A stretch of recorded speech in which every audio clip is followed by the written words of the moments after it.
Liebe Kinder, Sali zusammen und herzlich willkommen zu einer neuen Folge von unseren biblischen Geschichten aus dem Neuen Testament. Vielleicht seid ihr auch schon ganz fest verzweifelt gewesen. Habt gedacht, jetzt ist fertig, Schluss. Es gibt keinen Ausweg mehr. Ich weiss nicht mehr weiter. Aber das geht nicht nur euch so. Das geht auch vielen Erwachsenen so. Viel mehr, als ihr denkt.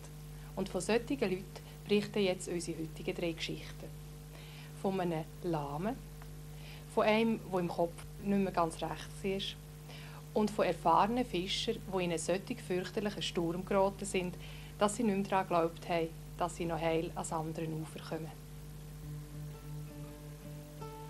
Jesus hat an vielen Orten im ganzen jüdischen Land predigt und zu den Leuten geredet, die zu ihm gekommen sind. Er hat ihnen erzählt, dass sein Vater im Himmel ihn geschickt hat, für den Menschen Hoffnung und Liebe zu bringen. Für die an ihn geglaubt haben, ist er das Licht geworden in ihrem düsteren Leben. Immer mehr haben sie gehört, dass Gott all denen über das Böse weghilft, die seinem Sohn Jesus Christus vertrauen, weil er ihnen damit das Tor zum ewigen Leben auftut.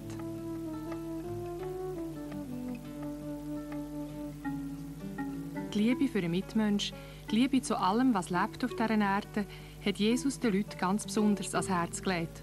Und manchmal hat er nicht aufgehört, mit ihnen zu reden, bis die Sonne untergegangen ist.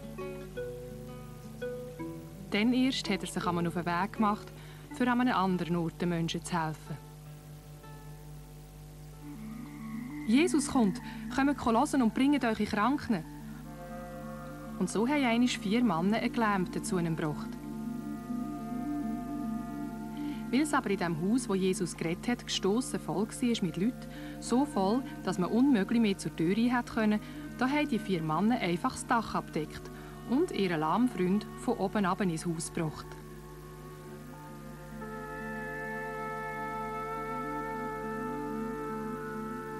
Säuferli haben sie ihn auf seiner Bahre zu Jesus herabgelassen. Bei so etwas, was denen in den Sinn gekommen ist. Es hat ihm Jesus Eindruck gemacht, zu sehen, dass dem Gelähmten seine Freunde keine Mühe gescheucht haben, für ihren kranken Kollegen zu ihm zu bringen.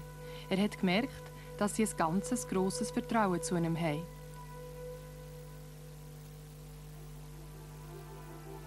Darum hat er zum Lahmen gesagt: «Stand auf, nimm deine Bahre und geh heim.» Und der ist tatsächlich aufgestanden und überglücklich auf seinen gesunden Beinen davonmarschiert. Das Volk ist zum Staunen nicht mehr rausgekommen. Sie haben ein grosses Wunder erlebt.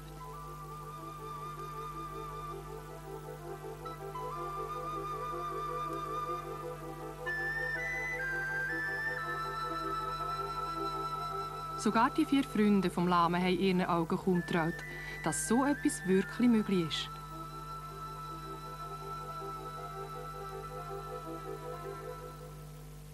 Die Nachricht ist wie das Beisewetter auch zu den Priestern gebracht worden.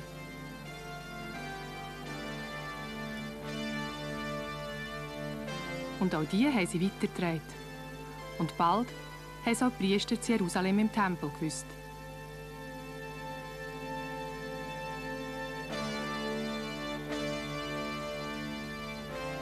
Sie sind zusammengesessen und haben beraten, was sie von dem Jesus halten sollen, wo die Leute von ihm sagen, er sei Gottes Sohn.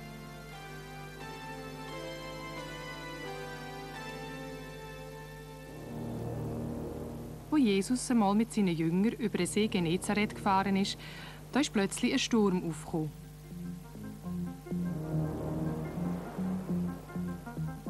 Jesus aber war müde vom Anhören der vielen Sorgen der Leute und er hat tief geschlafen. Seine Jünger aber haben Angst bekommen, haben ihn geweckt und gerufen: «Hilf uns, Herr, wir gehen sonst unter!» Und da hat Jesus im Sturm befohlen, still zu sein. Und der See ist wieder spiegelglatt und ruhig geworden. «Du hast uns gerettet, Jesus, danke!» «Ach, euer Glaube reicht nicht weit», hat Jesus da gesagt. Es hat ihm einfach Mühe gemacht, als seine Jünger so schnell aufgeben. Wie kann er echt ihren Glauben stärken und ihnen zeigen, dass niemand verloren ist, der auf Gott vertraut?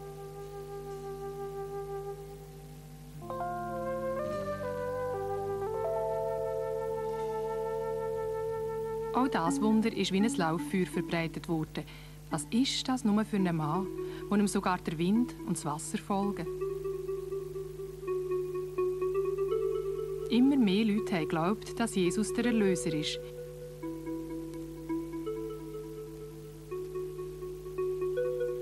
Der Mann hier zum Beispiel hat erzählt, was er mit dem Jesus erlebt hat. Ich bin aus Gadara, am See Genezareth, gegen die Wüste zu. Ich war ganz schwer krank, im Kopf krank. Ich konnte nur noch Böses und Schreckliches denken.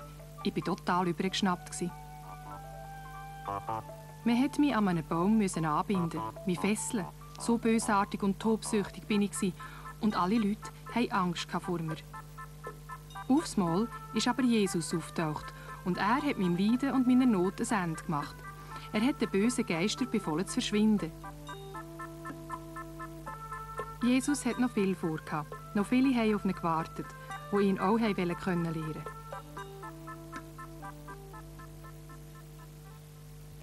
Die 3 Geschichten zeigen uns, dass Jesus die Menschen immer wieder merken, dass es noch Hoffnung gibt. Dass nie alles verloren ist. Einfach fertig und Schluss. Weil nämlich Gott in uns ist und es Gott nicht gleich ist, was mit uns passiert. Das will er uns merken und uns Mut machen.